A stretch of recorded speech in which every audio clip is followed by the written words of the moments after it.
एक घने जंगल के किनारे बसे छोटे से गांव शिवपुर में हर रात अजीब घटनाएं होती थीं। इस गांव में एक पुरानी कहावत प्रचलित थी, जहां बिल्ली जाएगी वहां विनाश आएगा। गांव के लोग इस कहावत को बहुत गंभीरता से लेते थे, क्योंकि सालों से हर बड़ी दुर्घटना के पीछे एक काली बिल्ली की उपस्थिति की कहानियां सुनाई देती थीं। यह बिल्ली गांव के हर घर में एक न एक बार जरूर जाती और उसके जाने के कुछ दिनों बाद उस घर में कोई न कोई भयानक घटना घटती। गांव का हर निवासी इस बिल्ली से डरता था, सिवाय अर्जुन के। अर्जुन एक साहसी और तार्किक युवक था, जो अंधविश्वासों में विश्वास नहीं करता था। वह गांव के किनारे एक छोटी सी झोपड़ी में अकेला रहता था। एक रात अर्जुन जंगल के पास लकड़ियां इकट्ठा कर रहा था। अचानक उसने देखा कि झाड़ियों के पीछे दो चमकती हुई हरी आंखें उसकी ओर देख रही थीं। जब उसने करीब जाकर देखा तो वहां वही काली बिल्ली बैठी थी। बिल्ली के काले रेशम जैसे चमकते फर और आंखों की गहराई ने अर्जुन को हैरान कर दिया। बिल्ली धीरे धीरे उसके पास आई और उसकी टोकरी के पास बैठ गई। अर्जुन ने उसकी आंखों में झांका और उसे ऐसा महसूस हुआ जैसे वह आंखें उससे कुछ कह रही हों। उसने उसे दुलारने की कोशिश की, लेकिन बिल्ली अचानक जंगल की ओर भाग गई। अर्जुन ने उसे नजरों से ओझल होते देखा और अपने घर लौट आया। उस रात अर्जुन को नींद नहीं आई। उसे ऐसा लग रहा था जैसे कोई लगातार उसे देख रहा हो। उसने अपने चारों ओर नजरें घुमाई, लेकिन कुछ नहीं दिखा। तभी हवा के साथ एक फुसफुसाहट उसके कानों तक पहुंची। तुमने मुझे देखा है, अब सच का सामना करने को तैयार हो जाओ। अगले दिन गांव के बुजुर्ग पंडित जी अर्जुन के पास आए। उन्होंने अर्जुन को बताया कि यह बिल्ली साधारण नहीं है। यह कात्यायनी नाम की एक आत्मा है, जो सैकड़ों सालों से श्रापित है। अर्जुन ने इसे मजाक समझा और पंडित जी की बातों को अनसुना कर दिया। लेकिन जल्द ही अर्जुन के घर में अजीब घटनाएं शुरू हो गईं। उसकी दीवारों पर काले पंजों के निशान दिखने लगे। हर रात उसे घर के अंदर किसी के चलने की आवाजें सुनाई देती। कभी कभी वह महसूस करता कि कोई अदृश्य शक्ति उसे देख रही है। एक रात अर्जुन ने ठान लिया कि वह इस रहस्य से पर्दा उठाएगा। जब बिल्ली फिर से उसके घर आई तो उसने चुपचाप उसका पीछा करना शुरू किया। बिल्ली उसे गांव से बाहर घने जंगल की ओर ले गई। वहां एक पुराना टूटा फूटा मंदिर था। मंदिर की स्थिति देखकर अर्जुन हैरान रह गया। उसकी दीवारों पर अजीब आकृतियां बनी हुई थीं और फर्श पर प्राचीन लिपि में कुछ लिखा हुआ था। बिल्ली मंदिर के बीचों बीच जाकर बैठ गई और तेज म्याऊं करने लगी। अर्जुन ने मंदिर के चारों ओर देखा और उसे एक पुरानी किताब मिली। किताब में लिखा था कि कई साल पहले यह मंदिर देवी कात्यायनी का था।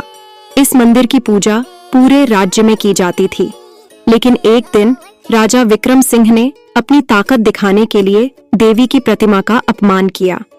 देवी कात्यायनी क्रोधित हो गईं और राजा और उसके पूरे राज्य को श्राप दे दिया। उन्होंने कहा, तुम सब बिल्लियों के रूप में जन्म लोगे और तब तक भटकते रहोगे जब तक कोई सच्चा इंसान तुम्हारी आत्मा को मुक्त नहीं करेगा। अर्जुन को समझ आ गया कि गांव में यह काली बिल्ली और बाकी सभी बिल्लियां उसी श्राप का परिणाम है। तभी अचानक मंदिर की दीवारें हिलने लगीं। एक गहरी आवाज गूंजी, तुम कौन हो जो मेरे श्राप के बारे में जानना चाहता है? अर्जुन ने साहस के साथ कहा, मैं अर्जुन हूं, मैं इन आत्माओं को मुक्त करना चाहता हूं। आवाज ने कहा, अगर तुमने मेरी परीक्षा पास की तो इन आत्माओं को मुक्ति मिलेगी, लेकिन अगर असफल रहे तो तुम्हारी आत्मा भी यहीं कैद हो जाएगी। अर्जुन ने स्वीकार कर लिया। मंदिर के अंदर का माहौल बदल गया। अंधेरा और गहरा हो गया और अर्जुन के सामने 3 बड़े दरवाजे प्रकट हुए। आवाज ने कहा, हर दरवाजे के पीछे एक चुनौती है। अगर तुम तीनों को पार कर लोगे तो श्राप टूट जाएगा। पहले दरवाजे के पीछे अर्जुन को उसके सबसे बड़े डर का सामना करना पड़ा। उसे बचपन में अपनी मां को खोने का दृश्य बार बार दिखाया गया। अर्जुन ने अपनी आंखें बंद की और मन में कहा, डर केवल एक भ्रम है। जैसे ही उसने यह कहा, दृश्य गायब हो गया और दरवाजा खुल गया। दूसरे दरवाजे के पीछे एक विशालकाय सांप उसकी ओर बढ़ रहा था। आवाज गूंजी, तुम्हें अपनी सबसे प्रिय चीज का बलिदान देना होगा। अर्जुन ने बिना सोचे अपनी अंगूठी उतारी, जो उसकी मां की आखिरी निशानी थी, और सांप के सामने रख दी। सांप गायब हो गया और दूसरा दरवाजा खुल गया। तीसरे दरवाजे के पीछे बिल्ली खड़ी थी, लेकिन वह अब साधारण बिल्ली नहीं बल्कि एक खूबसूरत स्त्री का रूप ले चुकी थी। उसने अर्जुन से पूछा, क्या तुम मुझे सच में मुक्त करना चाहते हो या यह केवल तुम्हारा अहंकार है जो तुम्हें यह करने पर मजबूर कर रहा है? अर्जुन ने कहा, मैं तुम्हें मुक्त करना चाहता हूँ क्योंकि यह सही है और यह मेरे कर्तव्य का हिस्सा है। जैसे ही अर्जुन ने यह कहा, पूरा मंदिर रोशनी से भर गया। देवी कात्यायनी प्रकट हुई और अर्जुन से कहा, तुमने सच्चे दिल और साहस के साथ इन आत्माओं को मुक्त किया है। तुम्हारी भक्ति और निडरता ने मुझे प्रसन्न किया। अब यह श्राप हमेशा के लिए खत्म हो जाएगा।